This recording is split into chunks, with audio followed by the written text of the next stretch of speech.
Every developer has their own unique way of working. Their experience, expertise, and style is what sets them apart from all the other developers. And the best part, we can learn from them to improve what we do. Hi, and welcome to What Developers Say About IntelliJ IDEA. I'm your host, Mala Gupta, and today I'm excited to talk with Sebastian Dashner, who would share his tips on working with IntelliJ IDEA. Sebastian is a Java champion, developer, trainer, and consultant. He's a very well known speaker at Java conferences across the globe. Author of Architecting Modern Java EE Applications, Sebastian likes to talk about how concepts work and why specific solutions are needed before moving forward with how to implement them. And I'm a big fan of the productivity tips he posts on IntelliJ IDEA. Welcome, Sebastian. It's a pleasure to talk with you today. Yeah, hi, and thanks a lot for that overwhelming introduction. Yeah, and I'm very happy to be here as well. And I'm a big fan of IntelliJ. So, yeah, just really love the job of being a developer. I like coding with Java. And also, I'm a big fan of developer productivity, which probably gets me into posting content on IntelliJ and other developer tools quite often. And yes, I think that's just an interesting place to be in. I would like to ask you is for how long have you been using IntelliJ IDEA and why did you start using it? Yeah, that's a good question. So I think it was around 2010, 2011, which is kind of like the 10-year anniversary now. So for pretty much 10 years when I started using it. And I quite remember this still because it was in a project where, of course, most developers used Eclipse. This was an enterprise Java project already. And I don't quite remember how I initially got into using it. I think one reason was that I read about some content, like some articles, and showing, okay, why is this an interesting IDE?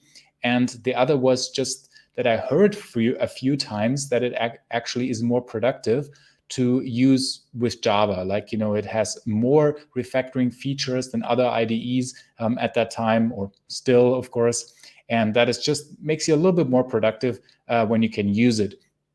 But also at the same time, it was a little bit different from some concepts with other IDEs. And in this time, it was the fact that our IDEs were a little bit more, I don't want to say integrated, but they were a little bit more forced to be used in specific projects because, they included specific formatting rules that you had to follow in certain projects and things like that. So it was a little bit less free than it is today. Yes, I remember I spent quite some time to basically make this happen, that we can use it in the project. And then I was quite happy to just try out something new. And I definitely, yes, I couldn't recall the whole story, how it went step by step, but I definitely recall that I was using multiple IDEs at some point for at least a while to make both work, but still be able to use the refactoring features and also then the formatting, how the project wanted it, and things like that. But that was quite interesting to start. And yes, I never went back, and now I needed more than ever in order to be productive. I heard the term refactoring a couple of times when you were talking about the reasons why you started working with it. So, do you have any specific instances when you worked with refactorings in IntelliJ IDEA and that helped you in your project? Yes. So I would say the first time where I was really quite, I don't want to say surprised, but where I was delighted to use the IDE was when I used very basic refactoring features, something like rename occurrences, but where you could see that the IDE was more thought out.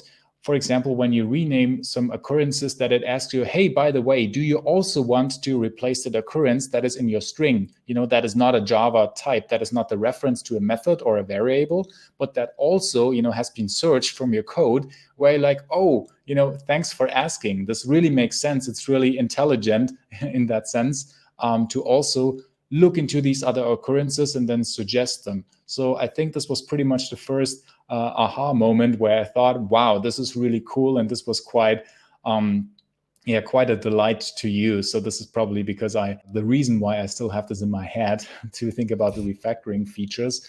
Other than that, It's, well, yes, very powerful for refactoring, but just the overall, I would say the overall inclusion of all of the Java ecosystem, that it really makes sense for so many features. It's, really helpful for using Java projects. It knows about all kinds of frameworks, all kinds of integrations, and yeah, can really inspect your project well. So you see this. For me, it is often the small things that are the most surprising or most delighting, because you don't think about them up front. So for example, when you have some configuration values and then you look up the configuration keys and they have the connection that you can follow the reference using Control B and things like that. So these small things that you wouldn't think of at first, that then really help. So they're, not very big features. It's not a big selling point, but there are a lot of these small little things where you say, okay, somebody really thought about it. It's a well thought out product. And this is especially what I like about IntelliJ.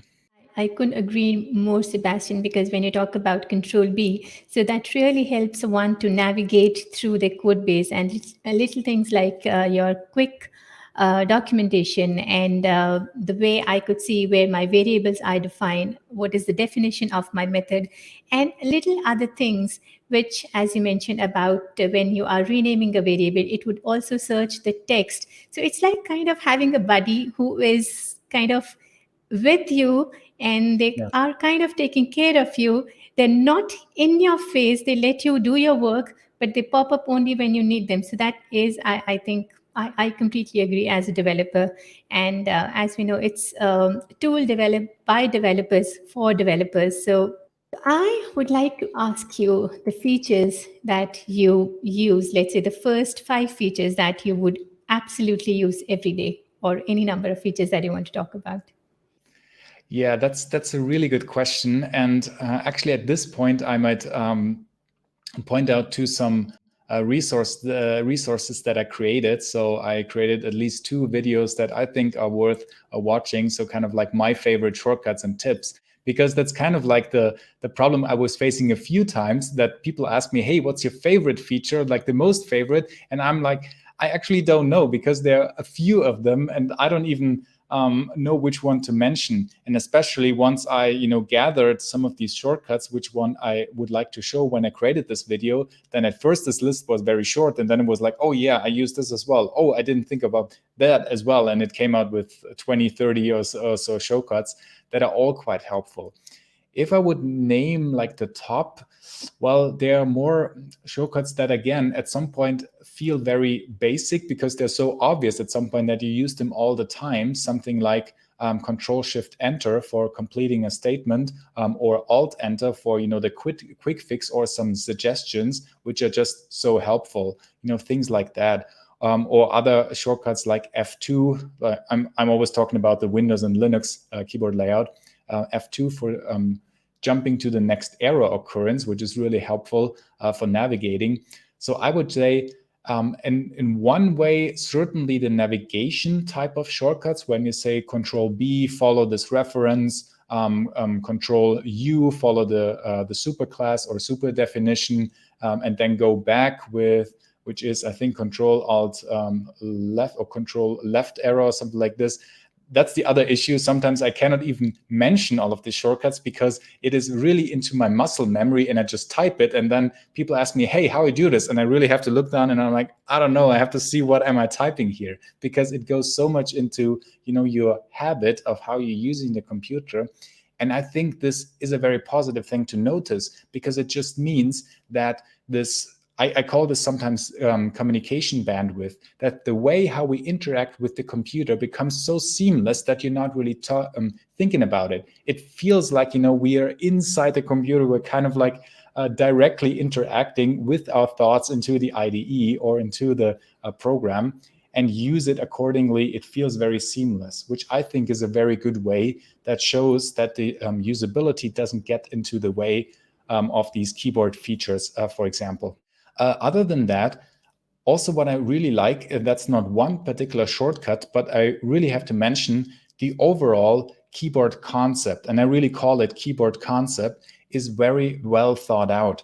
So you can use IntelliJ really is one of the few programs that you can solely use with a keyboard. Like even the other small, type of shortcuts, for example, Shift Escape. You see, I always have to think Shift Escape for closing, some message sub view, or what is it? Control or Alt 1 or Alt F1 or something like this for jumping between the views from the editor back to the project a navigation explorer and things like that. And the same with the keyboard highlights that you see in the menus. If you hit Alt and then it will highlight the key, the single key that you can press. It works in a very similar fashion in all of the menus, which shows that a lot of thinking power, a lot of thoughts have been built into this, that you see, okay, all of it looks and it works in a very similar look and feel, which really, really helps once we get used to using the program, to use the IDE, to be kind of like aware how this works. Even if we see a new menu that we haven't seen before, it works in the same look and feel, it works in the same fashion. That is really, really helpful because of consistency of the usability. I definitely want to mention this as a most favorite feature or shortcut as well. And other than that, I can point to the video to plug to maybe watch that and see what the nicest features there are, I would say. So I have the video that you find on my blog for that title, for IntelliJ IDEA. That's part of my blog. And also, which is already a helpful feature for those of you who are fans of Vim, like myself, there's a video about my favorite IDEA Vim features, which is also something I really cannot live without anymore nowadays, because I use IDEA Vim. This is a plugin for Vim emulation in IntelliJ a lot, which is also why I got asked a few times why my setup looks that weird. So I can show this. For example, if we have some setup here, this is why my cursor, if you can see, this looks so weird. So this is kind of like the fat cursor instead of just having the small one where you can type, but actually, I can move around here in this Vim-like fashion. I have a different line numbering setup. And at first it looks a little bit confusing, but now I certainly cannot live without that anymore, because it combines the power of this Vim usability and navigational concept with, of course, the power of the IDE of using and modifying our Java code effectively. So that is really, really something I cannot live without anymore. And something else, because it makes coding so much more nicer, so much more enjoyable, is all of these big and small live templates. So for example, when I create something like a public static void main method, I just type main, I expand it using tab, and then there we go. This works really for the typical of live templates that you can just expand. And also it works in a so-called postfix notation, which I think is really cool if you just hit dot and then s out. So afterwards, as if you would call a method, you can expand it and it will wrap around, which is really nice. And other than that, what I always want to mention, which is really helpful, is if we have the possibility to create our own ones. Why? Because chances are that you use not only the plain Java types in your projects, but you use some certain technology, and in your project, you have all of these boilerplate code snippets that you type yourself all over again. For example, I use a lot of enterprise Java, so I type this @inject very often. Now you might think, well, this is only and inject, a bunch of letters, but it is much faster to use a live template and also to use the live template that actually does some import, the correct import. Just it saves me a few milliseconds each and every time, and more importantly, it saves us some mental energy. It really makes us faster. So this is the case for all kinds of snippets. I can have a post-construct method, a pre-destroy method that is quite common in enterprise Java, and we can write this much faster, including the import, if we use these live templates. So for me, that is a feature that I'm a big fan of. And again, don't stop just with the ones that are defined per default by the IDE. Trying to think about all of these small things that you type all over again and try to include them, either as a normal notation or as a postfix notation that works as well. So for example, if we have something like our type again, and I said assert that, which now doesn't work because of the import. So otherwise it would also have our nice import statement if this were a test project. But you see that it's also captures and wraps around our type. And we can just type this so much faster, including the import statement, than typing all of that all over again for us. So this is really a feature I would say I like, not the most, but I like a lot. And this really, really helps. So something that I really cannot live without anymore. And I really want to encourage you to, have open eyes for all of these recurring type of code snippets, and then say, okay, wait a second, I typed this now so many times. Why not define a live template for it? And no matter if this is an official, like Java type or a third-party library, or if it's only some type that you use in a specific project, because it doesn't matter if you type it often enough or if you use the same type of patterns often enough, it really makes sense to have some recurring automation functionality. So once again, this is just an example how we can use automation to basically let the IDE do the work for us. And that makes ultimately coding more enjoyable. Sebastian, so we just had a look at some of the features which you mentioned are your favorite ones and which you use every day. So are there any features that you do not use that often, but you think are important? Yes, so that's another good question. There are a few ones that I think really make the life easier. For example, if you use a Maven project, then you can show all of the dependency hierarchies in a huge tree that is searchable, where you see all of the graphs there. I can see if I can quickly show you this. If you hit, I think it's Control Shift Alt U of a specific project. Now, this is a huge project. I can actually zoom in here. That's a Quarkus project. And then you can actually search for some specific, let's say Quarkus REST Easy, for some specific dependencies and see where they come from, if you have some colliding versions and things like that.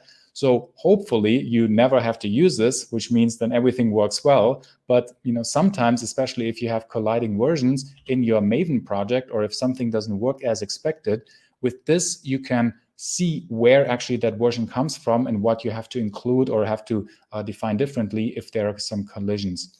So that is one example. Another example is a database view, for example. So there's a database browser built in IntelliJ that I actually didn't know for a long time that we can also use, which is something I don't use quite often, but sometimes it can be very helpful, especially with the possibility to have a scratchpad where you can just write away some SQL statements and then just execute them right directly in your IDE, which is really helpful because it also has some code completion. It is much better rather than using some command line interface, for example. So you can run it right away in your IDE and use and explore the database in your project easier.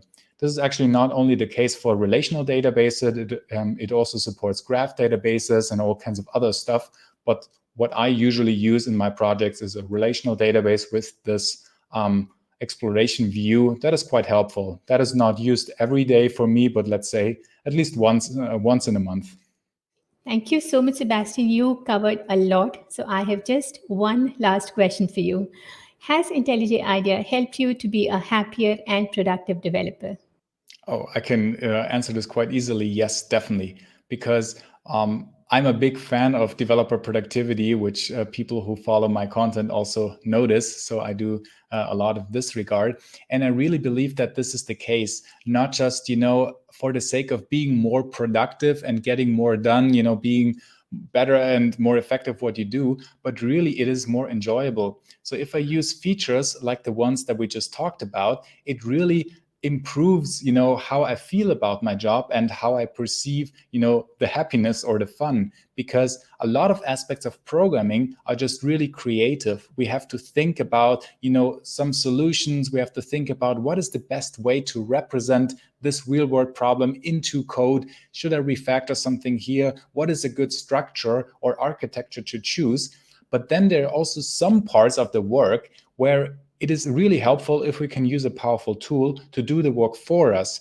For example, I often mention renaming for that, right? It really makes sense to think really well about a good name that represents the intentions really well. But who really enjoys going through a long list of methods or files to rename all of these occurrences by hand? No, of course, we would use some refactoring features or some automation. And the better the tool is, or the more reliable the tool can actually implement what we're trying to do, the more fun it is also, right? So a lot of aspects in programming that involve creativity and deep thinking, that is really fun to do. And especially bonus points if I have a powerful tool available that allows me to use automation and clever features to then implement these thoughts really effectively. So I would definitely say yes, this has helped a lot to boost the productivity and ultimately, the fun and happiness that I enjoy when working as Java developer. Thank you so much, Sebastian. I love the smile on your face when you mentioned that, yes, it has helped you to be a happier and productive developer. And thank you so much for taking the time and talking with us about how you use IntelliJ IDEA and why you use it, and a lot of other tips, which I'm sure will help a lot of other developers learn from you and be as productive and happy as you are. Thank you so much. Yeah, thanks for having me. Thank you, Marla.